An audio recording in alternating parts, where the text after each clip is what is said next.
How to fix Twitter? We cannot send a text message to this phone number easily and fast. Hello guys, welcome back to this brand new tutorial. I'm gonna show you how to fix this problem easily and fast. So, all what you wanna do is very simple. First thing, open the settings on your phone and then go to the wireless and networks and then go to the airplane mode, enable it and then disable it again like this.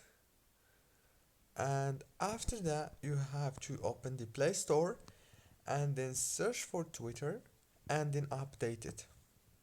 That's it guys, very easy and simple.